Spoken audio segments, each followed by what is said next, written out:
Welcome, everybody. This is a part of a policy hack session that we do at iSpirit, and this is I don't know which one we are doing now, and so on.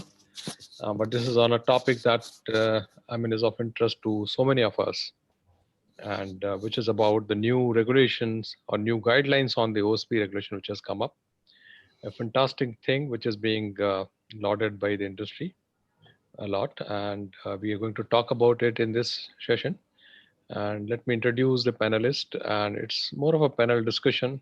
We expect that some expert views will emerge, and we can then post it as a blog, both as a video as well as a text blog on iSpirit blog.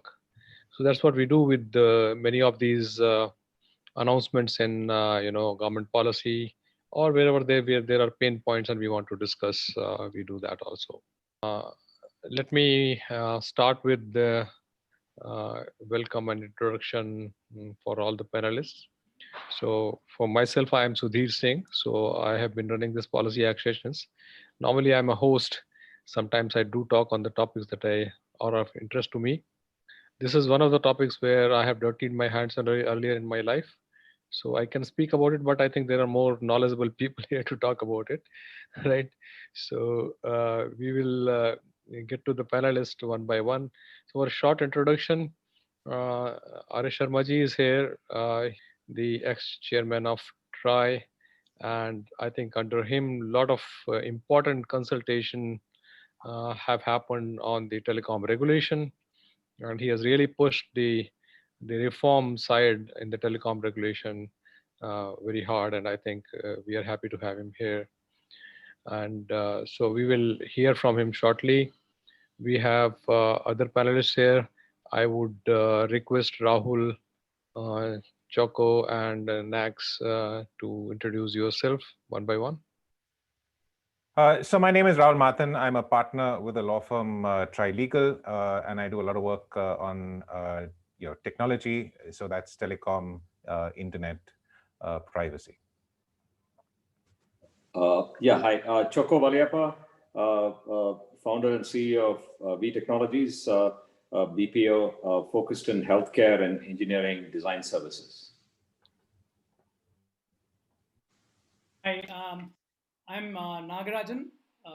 I'm one of the co-founders of 247.ai. We are into chat and call centers and call center related software products. Great. So thank you, everybody. To take this further, can I request Rahul, if you could just summarize us in a short introduction of what this new guideline is about? Sure. Most people don't know about this area of regulation, but this is the OSP, or the Other Service Provider Regulation, which in essence regulates business process outsourcing companies.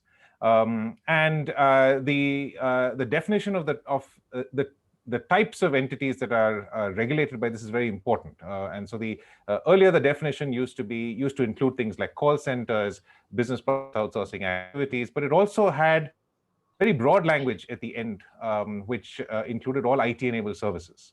So the first amendment that has happened is that it's been restricted now to voice-based business process outsourcing services. The second very significant amendment that has happened is that the registration requirement has been entirely removed. So earlier, if you were a qualifying entity, you had to register with the DOT, with the term cell of the DOT, and that requirement has been entirely removed. The next significant amendment is that there used to be very specific, site-specific regulations and work-from-home regulations, which means that you had to perform these services in the site, and if you wanted to perform these services from home, you needed to get specific permission for that. You also need to submit network diagrams. You needed to use static IP addresses. That whole thing has been removed. In fact, it's been changed to a work-from-anywhere kind of a framework. Also, infrastructure sharing has been permitted. There are some significant changes in the interconnectivity regulations that have been permitted. there used to be this principle of requiring to submit bank guarantees for performance bank guarantees, which ran into the crores for many large companies. That requirement for submitting performance bank guarantees has been removed. And then in general, the provisions with regard to penalty, the provisions with regard to inspection have been removed. In fact, that entire chapter with regard to penalties and inspection has been removed. So, in essence, it was a long, complicated regulation, which has now been reduced to a 7-page regulation. And I think it's 7 pages also because the spacing was not okay. And in some of those pages have just 3 points. So it is a radically simplified regulation from what it used to be. Thank you, Rahul. And I can definitely, vouch for your words over there, because I have been involved in some of the offshore center setups in India, and it was a big pain to bring in or set up the telecom part of the infrastructure, and the hassles that you go through. The more of a bureaucratic process rather than explaining the technology and the use of technology, and especially when you had to set up multiple centers, it really created a lot of problem for you. So definitely, I would say that it's a big reform that which has happened, and as you said, it is simplified a lot in 7-page document. I would move on to Arish Sharmaji, and I think we would like to hear from you because, I mean, he has played a big role in the remaining connected, telecom policy, apart from the consultation which happened on the OSP regulation part itself. How can we gain from this? What is the impact of the industry and the economy at large? What he thinks about?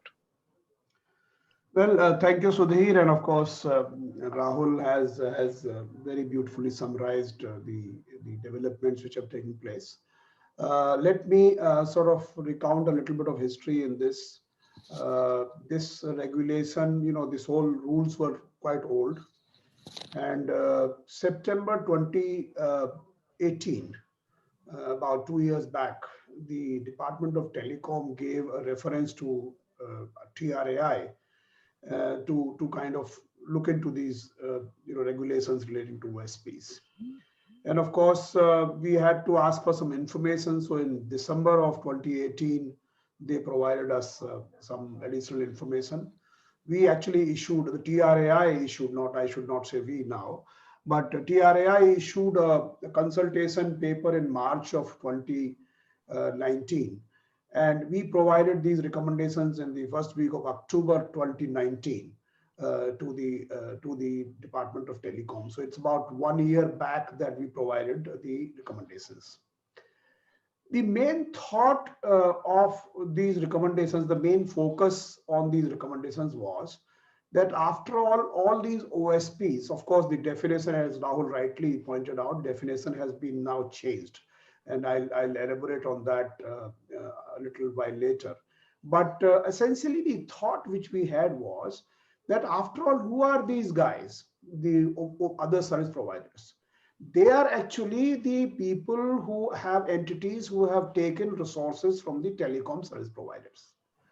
Now, they are using these resources to do some of the stuff which they are expected to do, like, banking, telemedicine, I mean, all those BPO operations and medical transcription, all that whole sort of issues.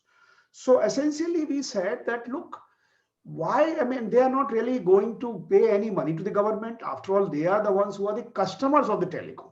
So like, I am a customer of the telecom, and if you are putting too many burdens on me as being a customer so that I don't violate the guidelines for a customer, it is actually too much too much compliance. I mean, why should that be there? After all, they are paying money to the main service provider, which is the TSPs. And if there is any violation on their rights, for example, if they start doing something which the TSPs are doing, then TSPs will be more worried. There is a conflict, there is a situation where there is already a incentive disalignment in some sense, and they will be the one who will be looking for protecting their interests. So why should we really come in between and, ask for all kinds of, compliance from these guys? So essentially, that was the broad thought process in our mind.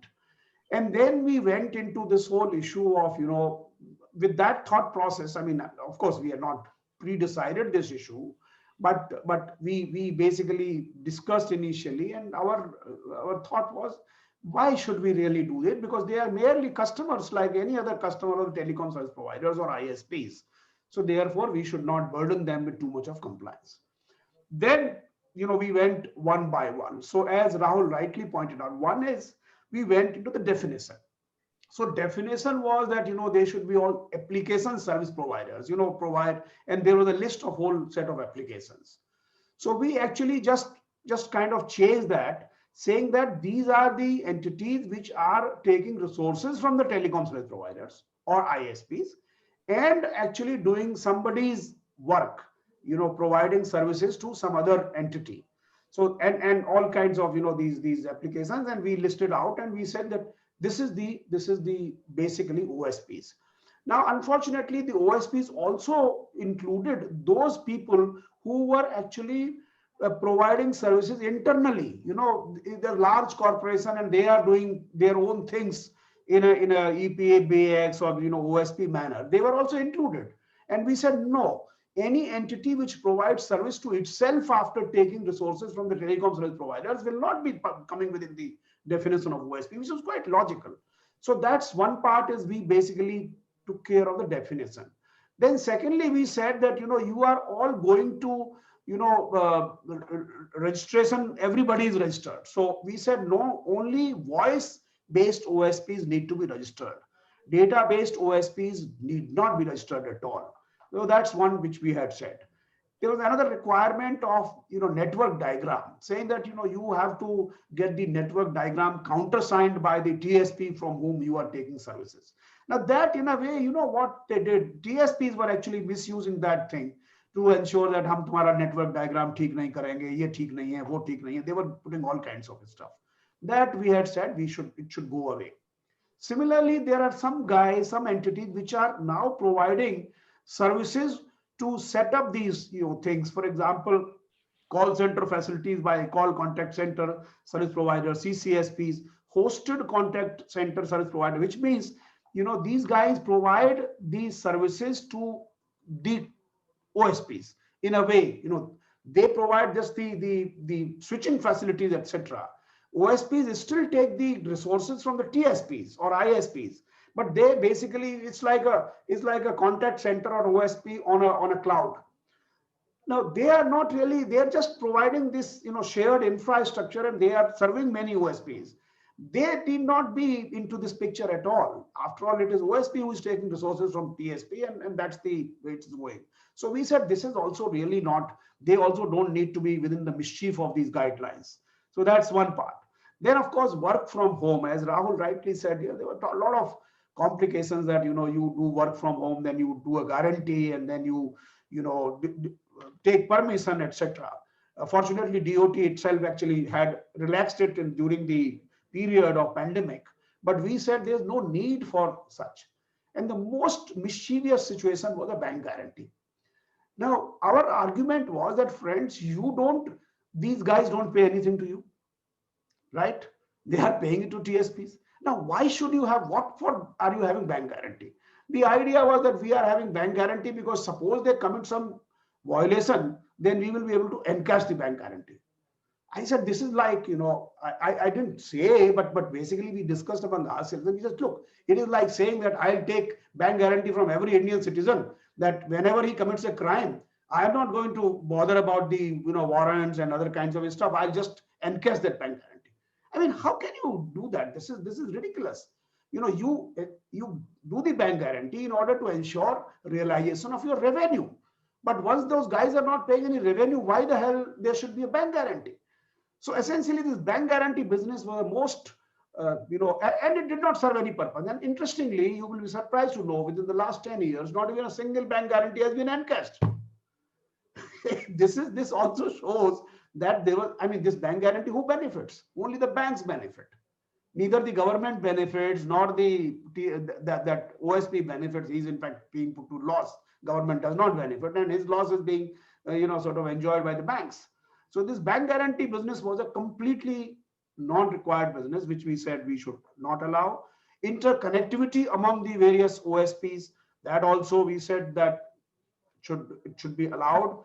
ISP connections, for example, if there is a OSP which is having multiple centers and they want to have, same from the same ISP, then the requirement was that no, the same ISP will be able to provide him only for that particular, LSA for which he has a license. Now, this also is absolutely ridiculous. I mean, you can't have geographical this kind of situation. I said, you take it from one ISP, you can declare that this is my headquarter and I'll take it for all my OSPs, and that's the end of it. Once you are allowed interconnection, then you can go anywhere to anywhere. So I think we had made these recommendations about a year back, and network diagram was not required, bank guarantee was not required, interconnection was allowed, CCSP, etc. They were to be, they were to function. So whole set of things we had provided to the Department of Telecom, and now it is a pleasant surprise that not only our recommendations have been accepted in toto, mutatis mutandis, as Rahul would like to say, but also they have been actually, the registration requirement, even from the voice-based OSPs, it's a very welcome thing. Look, we are unnecessarily complicating the life of our own people. If they, I mean, in today's world, when we are competing with and fortunately we have, I don't know what the latest figures are, but 52% of BPO business was with India till a couple of years back. Maybe that figure is still there or not. I mean, I've really not updated myself on that, but I think it's a very, very significant market. And if we become such bureaucratic and such complicated, country, then we are sure going to lose this business. So I think I'm very happy, and I also tweeted, and I feel, really satisfied that, interestingly, once the TRAI recommendations are accepted, it is not the TRAI who is given the credit, it's the government, and rightly so. I mean, TRAI is only a recommending body which had recommended it. But I'm happy, that TRAI was a part of this reform, which should have been, anyway, better late than never. But this is what was needed. This has been done. It's an extremely wonderful reform by the government, and I'm sure it will benefit all of us here. It will benefit the country. It will benefit our industry, our BPO players, and everybody. So I mean, I just wanted to share that sort of my sense of happiness at this whole thing. Thank you, Sudhir. Thank you, sir. We all agree that, government has taken a beautiful step and it's really going to benefit the industry in a big way. And especially because, we were not at par with the developed world in doing all these things, right? So, and we have to do, our operations, our policies, our, the way we act on ground has to be same as the developed world is. Only then we can expect their business to come to India. And this was, one of the bottlenecks was that telecom is one big piece when people set up in India, right? Even for the Indian industry, it's a big piece to operate globally. And this was a big bottleneck that we had to face in the whole operation in the telecom. So we agree that, government has really done a beautiful job.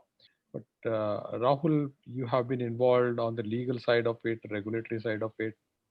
Maybe you can throw more light on the regulatory aspect of this particular reform that has happened. Sure. And, I just want to, before I do that, just go slightly further back in history than Mr. Ramsevak Sharma just did. If you recall why this regulation was brought in, you have to go back to 15 years. Because 15 years ago, data was really scarce. And what they were doing was, the DOT was actually giving a special dispensation to this OSP business to encourage it. To say, look, I will allow you to bring voice calls into India on data. It's not allowed anywhere. But I'm going to give you the special dispensation to bring voice calls into India over the data network.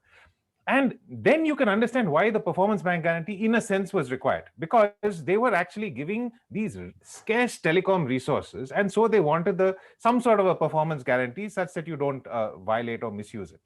But that is 15 years ago. Today, I can get on my mobile phone faster internet connections than many of these ISPs can provide me in my office. And I mean, I'm being facetious, but the point is that data today is not a scarce resource. And I think that is the beauty of this reform, because we had, in a sense, history had not we had not seen that history had changed and we have to move. And so we kept regulations that applied to our IT industry, which was not applying to the normal man on the street, when the original intention was to give the IT industry some edge that the normal man didn't get. And in a sense, somewhere in the middle, it all got reversed. So I'm going to just talk about 2 or 3 things just to expand on what Mr. Adarsh Sharma said, to talk about just the difficulties that people have had as they have as we've tried to implement this.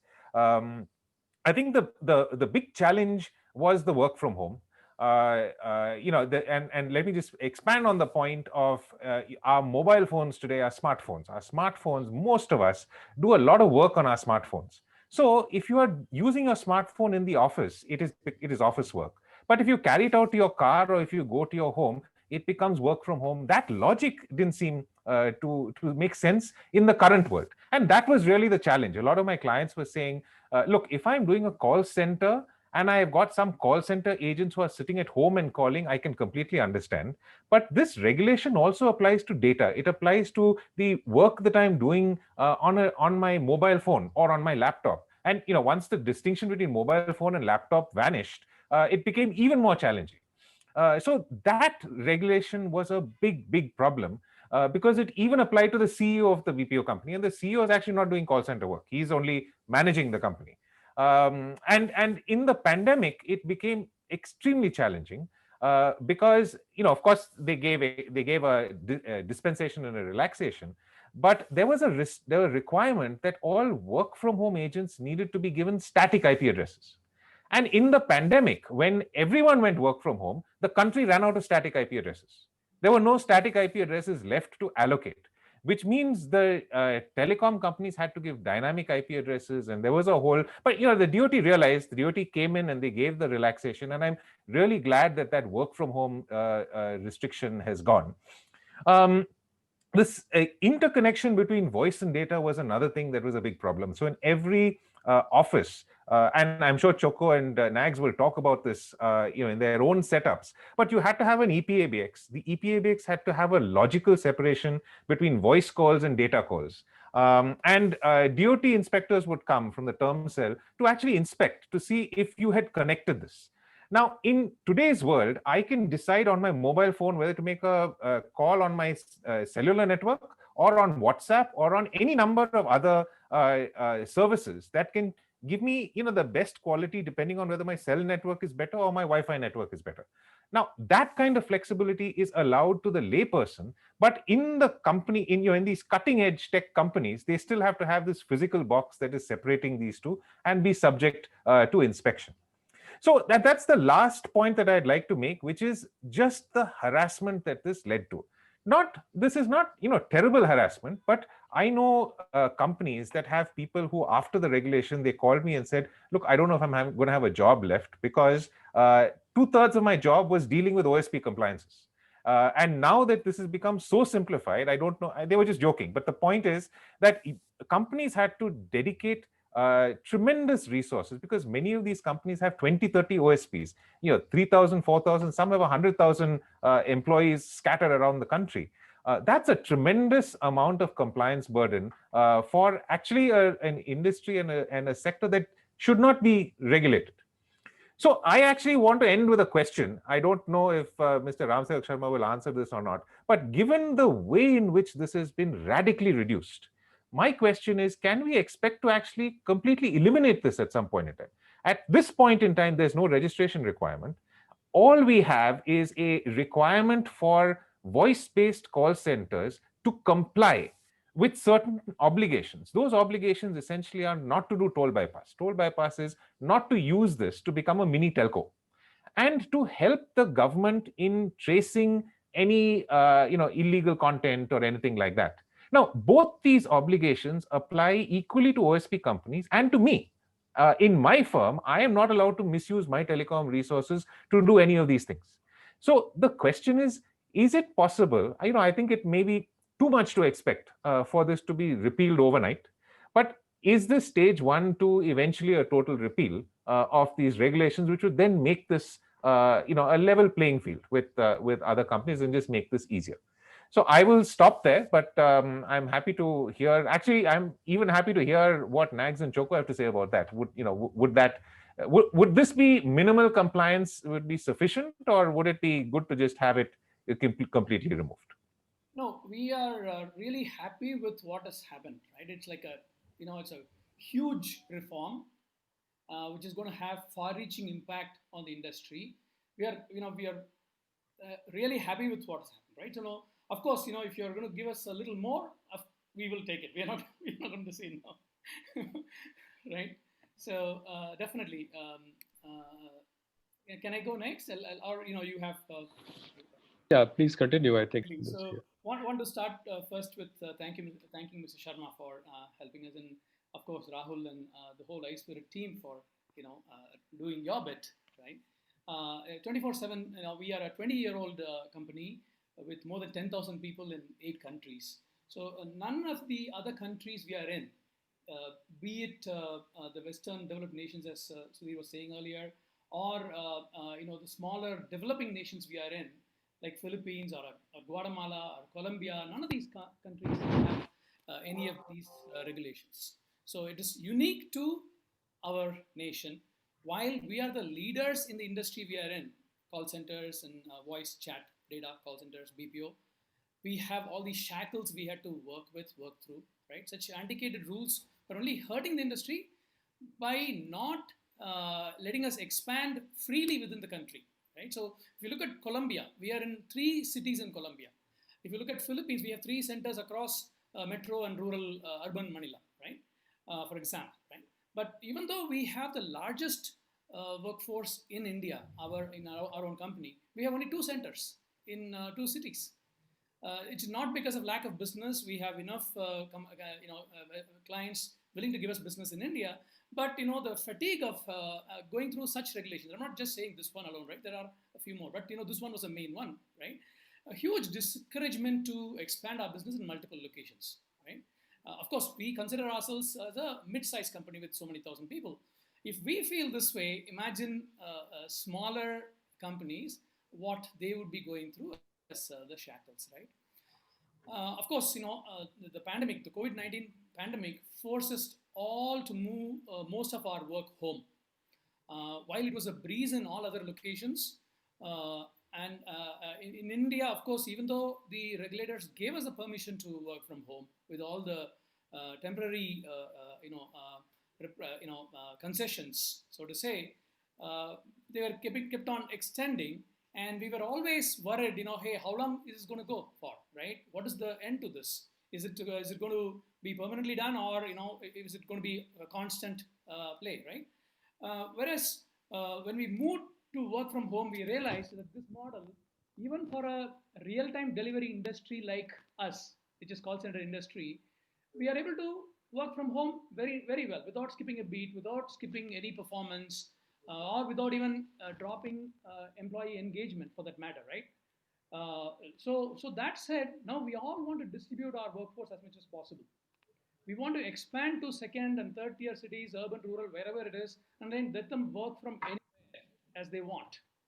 So the timing for these policy changes could not have been more appropriate for our industry, especially when the other countries are moving towards this we've already moved towards this, especially for global players like us, right? If we didn't see these regulatory changes come in this season, which is very, very appropriate timing, we would have expanded in other countries with work from home models. It would have stunted our growth in India.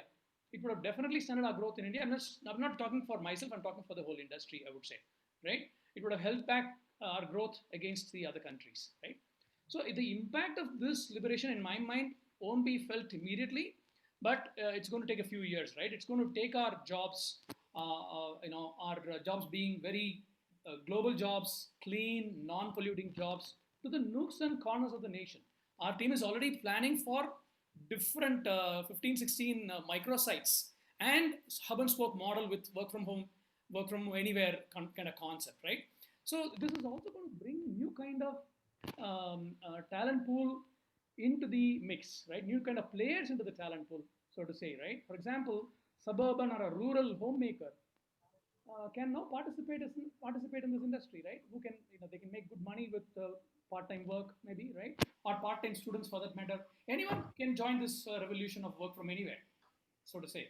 The potential is exponentially greater when we are able to distribute the workforce, especially without the hassles of all the regulatory shackles. Imagine having to file all this for each and every home, right? It's like a nightmare, right? So while I still believe in that we cannot build companies sitting at home. We cannot build a company sitting at home. We can definitely work from home, right? And it's here to stay, that model. And this policy change is going to be a catalyst, definitely, for the growth, right? And I'm very, very confident that we can soon double the talent pool availability, thereby reducing the attrition levels that plague the industry, right? So attrition has its own bane, right? Quality suffers, all that kind of stuff, and competitiveness, wage inflation, all that stuff. Right? So this has many benefits for us in all dimensions, one leading to the other. For example, ease of doing business, geo competitiveness, location diversity, workforce diversity, talent pool expansion, increased quality of delivery through reduced attrition, that is, right, retaining people, and that actually gives us back geo competitiveness, the quality, of course, right, and thereby increasing our business potential for the country, export business potential for the country, right. So that's what I feel from the industry point of view, and I feel we can create millions of more direct and indirect jobs, right? Such initiatives, I'm sure, which can help us create more and more good jobs in droves, right, are much more valuable than monetary stimulus that the government can give us, right? I don't know how much it costs to do away with such archaic, antiquated rules. I would assume zero, and in fact, it would be a cost-saving measure, right, for moving away so many jobs, right? So that said, such low-cost, zero-cost initiatives are so many there in our country that can give us better stimulus to the economy than just monetary stimulus. Thank you so much again, sir. Thank you so much. That's all I had to say. Thank you, Nax. I think you had rightly put in the perspective of the economic impact that it will make, especially to the tier 2 and tier 3 cities in India, and creating jobs over there. I think the job creation will probably the best impact that it will have on the economy. Right, industry is already. I mean, the entire IT and ITS industry is already doing work from home, and I think it is the need for work from home which has slightly given a push, right? All the work that iSpirit team, Rahul and other people were doing, that has helped us. Sharmaji had put a consultation paper that was there. But I think the credit goes to the leadership of this country today. And I think they saw that this is required and it should be done immediately. And as you said rightly, industry, I think stimuluses do help, but more than stimuluses, what we are looking for are reforms. I mean, which can help in the operations, not only setting up. So mostly when we look at EOB, ease of doing business issues, we look at easier to set up in India, and that's where we start ranking. But that is definitely important. But nonetheless, making it easier to operate is very, very important. And this particular reform makes it very easy to operate on ground from the telecom infrastructure point of view, especially for the voice-based operation, but also for the other IT and ITS industry, because data and voice have merged now. I mean, they had long back merged, but nobody is taking a call based on that. And we're looking for them. This is not the platform to speak about them, but let us learn more from Choco. How what are his views, and how would the BPO industry be benefited from this particular reform? Choco, please, can you elaborate and help us and guide us? Yeah. Thank you, Sudhir Sharma. Hello, Sharmaji. Hello, Rahul and Nax. It's great to be here today. I almost feel like Forrest Gump in the movie Forrest Gump, because 1984, when the then Prime Minister gave a red carpet welcome to Texas Instruments to set up their shop in India, the first IT company. They're given a red carpet welcome, which meant that they could bring in the satellite Earth station, and that came into Sonar Towers, which was our building then. And then later, the satellite got bought over by a company called VSNL, and that's how the VSNL started in '84. And so much so that when Texas Instruments set up their branch in India, I think perhaps 6 years or 10 years after they started in 96 or 94 or something like that, across the road, they couldn't get bandwidth because they had to get a lot of regulation and things like that. So we worked a lot with the then Secretary, Mr. N. Vittal, and in terms of trying to get line of sight, special clearance or whatever. So that's how we watched the red carpet becoming red tape in that process. So. And in 96, I co-founded the first ISP, the software technology part, and brought in a lot of US-based companies like Oracle and Cisco. And I still remember getting the first bandwidth for V Technologies almost 20 years ago. And we had to pay a 75 lakhs down payment to get the 2 Mbps line.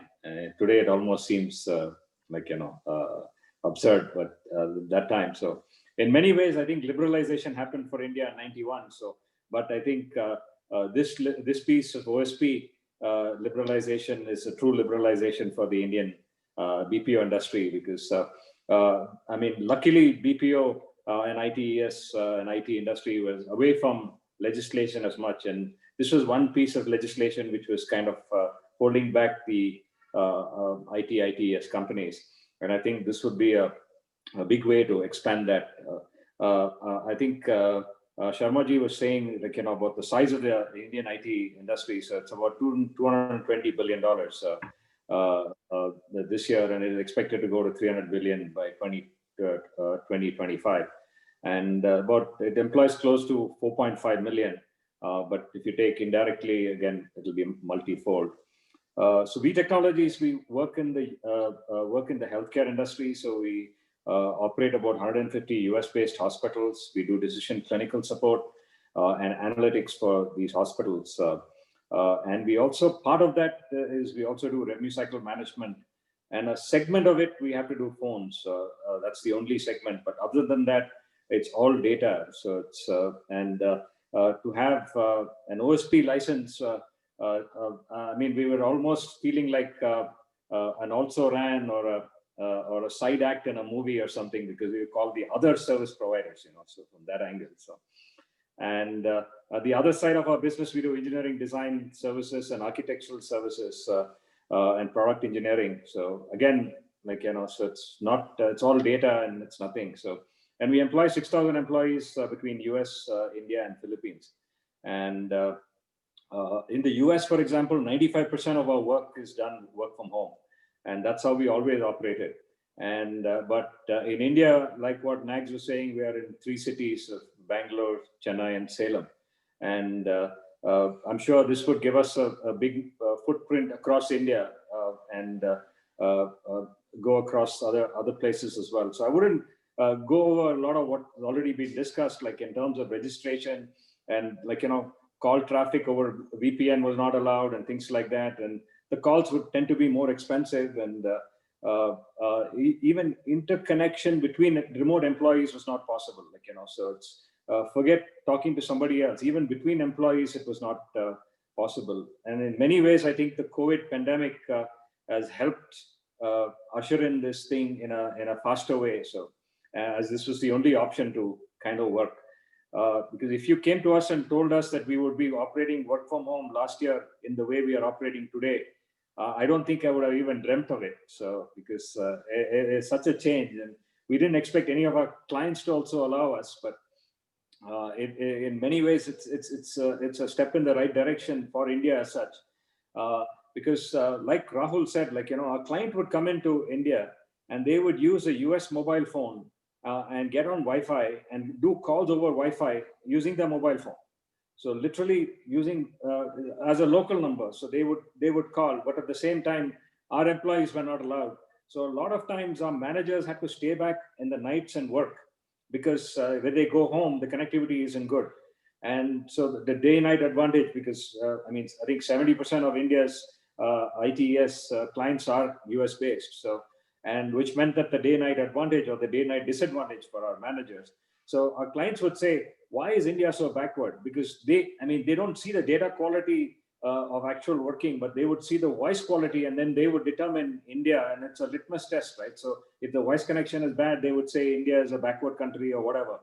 And because they were trying to take calls at home and the bandwidth was bad, and the internet connectivity wasn't good and things like that. So, and so I think this is it's a true liberalization for more than an entrepreneur running a BPO company. It's a more liberalization for the employees of our own organizations, because now they can work from anywhere, and that gives them the freedom of choice to work from anywhere, like we were talking about.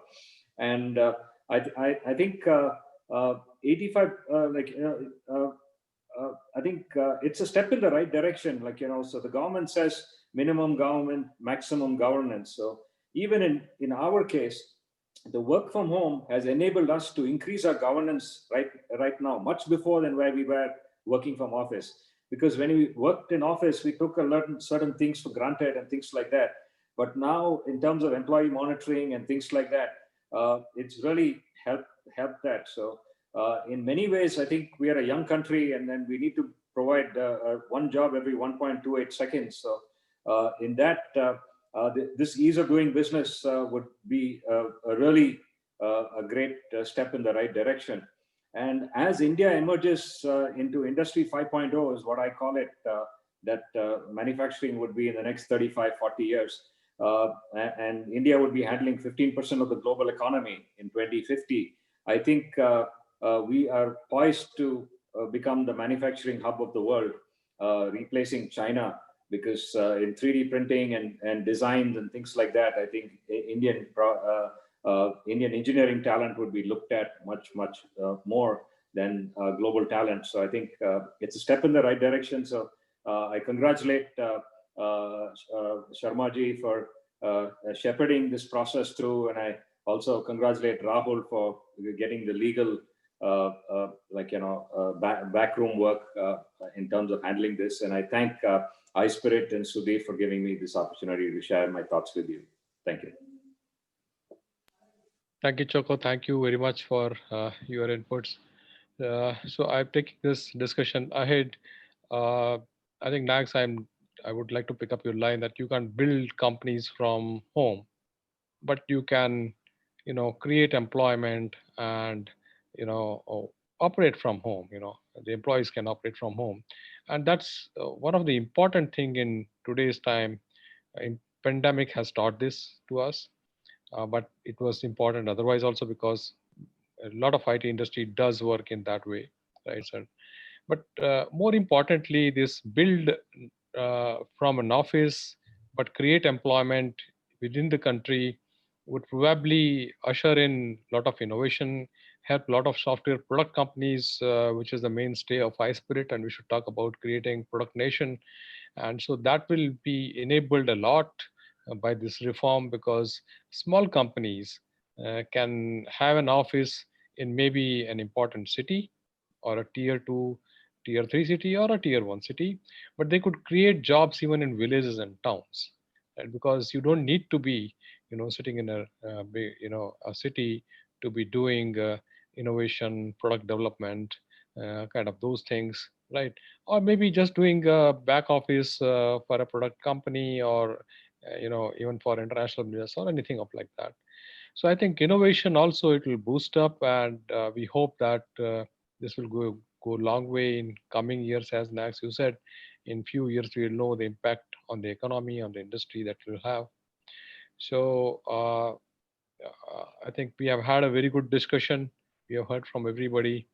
If anybody has any other question or opinion to put in, let us give that chance. Otherwise, we can wrap up. Let me try to answer Rahul's last question, which he had posed as to whether such reforms will be, sort of done in many. See, what has happened Yes, sir. is that especially in the ICT related areas, there have been tremendous development in technology. Technology has actually progressed very, very fast. However, the regulatory systems are all built for a physical world.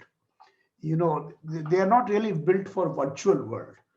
And many people don't realize this part, that regulations need to be kind of, changed, modified for this world.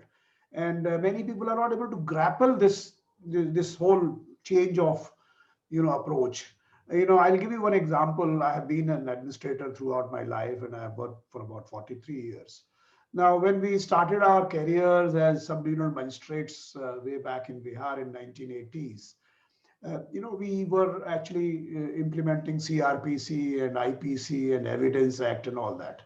Now, in all that, there is a very strong uh, place, a phrase or a definition called place of occurrence.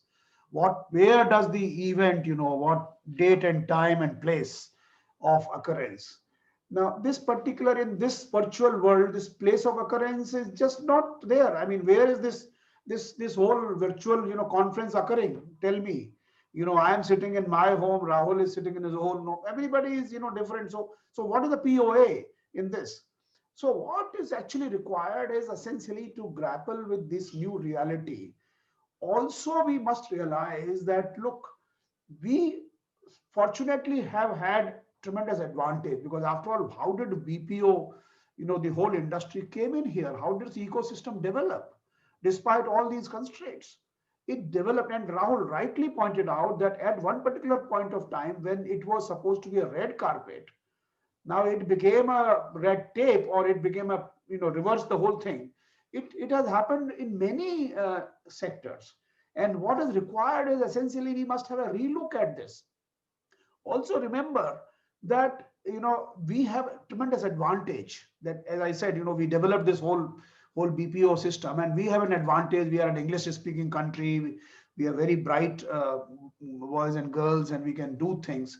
Now, if we can, if we just eliminate this advantage and create it into disadvantage, it's a sad thing which will happen. And actually, this is an area, ICT is an area where we should be on top of this, ahead in the curve, rather than just following certain things. And we have actually done a number of great things in the software space. Now, all of you are, sort of aware of those UPI, identity, and all those stuff. I think we can, and we have the capability and brains to do that. So one is, I'm sure, Rahul, that, we must actually examine each of our systems, and then figure out as to which ones need to change. We had in TRAI had given two sets of recommendations, one to Ministry of Information and Broadcasting, another to the Department of Telecom, where we actually targeted ease of doing business. So basically, we examined a whole set of regulations and rules and licensing regimes and everything, and we had said these are the things which are required.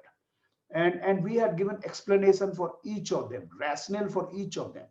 And the whole idea is, there is too much of, for example, if somebody wants to take a channel license, or somebody wants to do, let's say, in the information and broadcasting.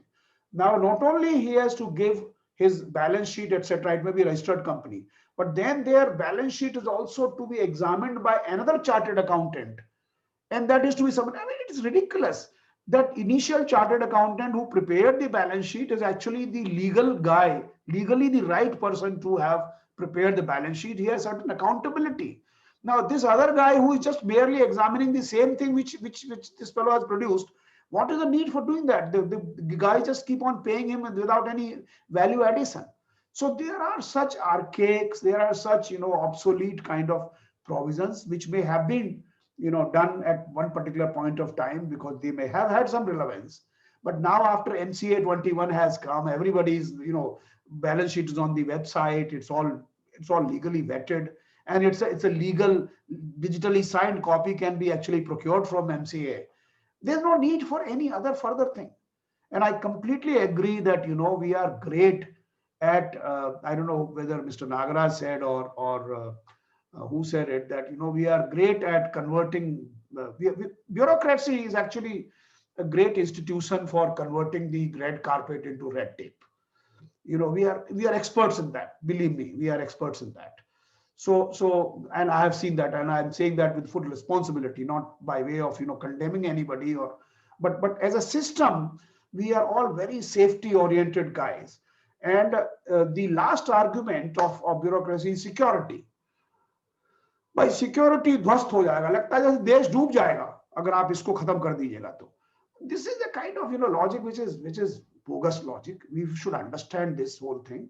There are many compliances which are just useless compliances, because there are better methods for thieves and terrorists and other guys to go for. They can go for communication systems which are much more sophisticated and which are end-to-end encrypted as they say. But still we are sort of security लगा के हम लोग उसको गड़बड़ करते हैं कई बार, और ये होता है. हमारा नेचर है. This is nature of the beast. The bureaucracies, accountability है. मैं पकड़ा जाऊंगा कल तो मुझे ये देख लेना चाहिए, ये भी देख लेना चाहिए. अच्छा, उसने दिया, एक आदमी मेरे पास आया, I was about to open a bank account. So he came to my home, and I'm opening these bank accounts because after retirement I have some money which has been given as a provident fund, and I want to invest them so that I can get some regular income. So there was some bank which offers some 7%, fixed deposit and all that. So this guy was interested, and I said, let me, deposit 5 lakh rupees, because 5 lakh is the, even bank में डूबेगा भी तब भी कम से कम 5 लाख रुपए मुझे मिल जाएगा. तो वो आया, तो मैंने उसको, I gave him the, and I'm taking you, it's not bureaucracy alone. Everybody who is in this kind of situation. So he came and I gave him my Aadhaar letter. He said, साहब original आधार letter दीजिए मुझे. मैंने कहा, भैया ये original तो है ही है. बोला, नहीं, वो प्लास्टिक पे छपा हुआ. अरे भैया, प्लास्टिक पे छपा हुआ हो, चाहे कागज पे छपा हुआ हो, चाहे ताम्रपत्र पे छपा हुआ हो, साला आधार तो आधार ही है, उस नंबर ही तो इंपॉर्टेंट है. Why should you? Then I gave him voter ID card. I gave him my driving license. But he kept on, and then he said, last thing was very great. He said, I want a digitally signed Aadhaar card. And I said, friend, digital signatures are on a bloody digital document. They are not on a paper document. I can sign it myself. And how do I know that you are you? अरे मैंने कहा इसी के लिए तो आधार बनाया था यार. तो ये, now that, believe me, that fellow did not open my account. I had a driving license. I had my, sort of this voter ID card, and voter ID card original. I said, this is original, friend. And then I had the Aadhaar, and he said, no, I want Aadhaar only, and I want digitally signed Aadhaar, and I want original Aadhaar. So problem is that we all become absolutely, bureaucratic, and we need to, that's what I think the ease of doing business जो हम लोगों ने बताया है. I think if somebody examines, maybe Sudhi, you can organize a similar brainstorming relating to the ease of doing business in telecom space.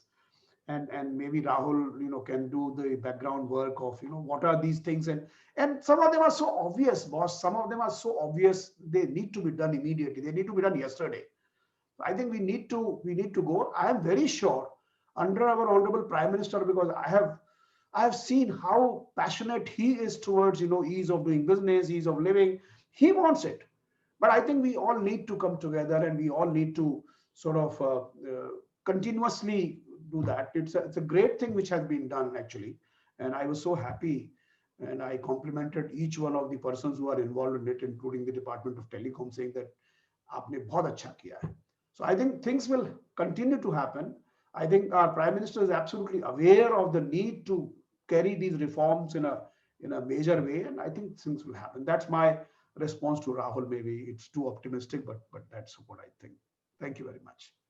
Thank you, sir. Thank you so much. And I mean, a great idea. I will take that idea further from you and maybe organize another event on ease of doing business, maybe a discussion with people as well visible as you are, and we could probably carve out some of the listed items to take it ahead.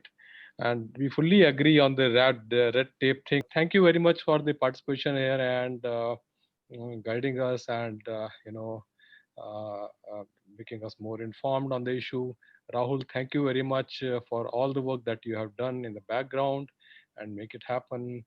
Nags, great ideas. I mean, I learned a lot from you and all the time. Choco, thank you very much for participation over here. So we'll wrap up this discussion now. We'll be posting this as a blog, both as a video as well as a text transcript of the blog. Thank you all. Thanks a lot. Thank you. Thank you very much. Thank you very much. Bye bye. Thank you. Bye-bye. Take care.